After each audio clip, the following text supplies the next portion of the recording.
आज आम्ही दोनगाव शाळा इंग्लिश मीडियम पब्लिक स्कूल दोनगाव येथील 2 वर्षापासून याने शाळा बंद पाडायचं। शाळेचं नाव काय? दोनगाव येथील इंग्लिश मीडियम पब्लिक स्कूल दोनगाव, तालुका यावल, जिल्हा जळगाव येथील शाळेचे अध्यक्ष विजय कुमार देवचंद पाटील हे मुलांना वारंवार तुमच्या मुलांना आम्ही घेणार नाही असे वारंवार पालकांना तक्रार करायचं। मागच्या वर्षी 2023ला पण तो विषय होता, तरी आम्ही सगळ्या पालकांनी विनंती केली त्यांना की तुम्हाला जे अडचण असेल तर आम्ही पालक म्हणून एक समिती नेमली, पालक प्रतिनिधी म्हणून आम्ही प्रत्येक तालुक्याचे एक प्रतिनिधी आहे, तरी आम्ही सगळे पालकांनी जबाबदारी घेतली। आमच्या मुलांना काहीतरी झालं तरी या गोष्टीला आम्ही जबाबदार आहे।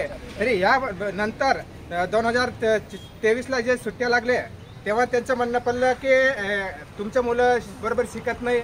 नंतर आम्ही पालक प्रतिनिधी म्हणून त्यांना सांगितलं की तुम्हाला काही अडचण असेल का काही आपण बसून सगळे मिळून चर्चा करणार।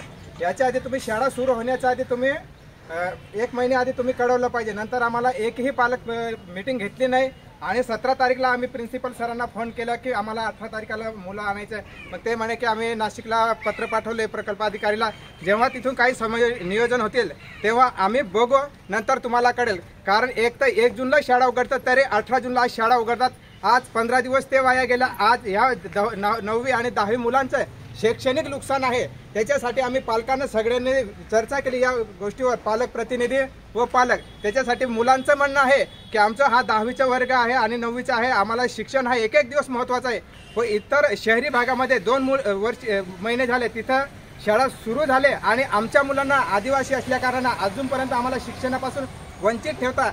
त्याच्यासाठी विद्यार्थी पण आले। विद्यार्थ्यांचं म्हणणं असं आहे, किती विद्यार्थी आहे टोटल? एकूण टोटल 200 विद्यार्थी आहेत। कितवी पासून आहे? 9वी ते 10वी पर्यंत। 9वी ते 10वी ते तिथून ऍडमिशन पहिली पासून आहे। आता 9वी ते 10वीचे विद्यार्थी 200 विद्यार्थी आज इथे आलेले। यांचं म्हणणं आहे की एक दिवस हा शिक्षणाचा खूप महत्त्वाचा आहे। मग हे विद्यार्थी आधी कुठे होते?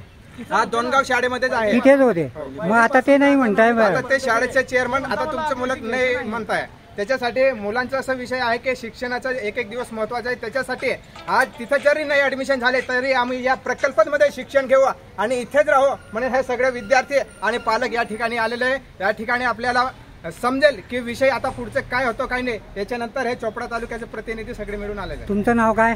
माझे विरम प्रेमजी बारेला, पालक प्रतिनिधी मानापुरी।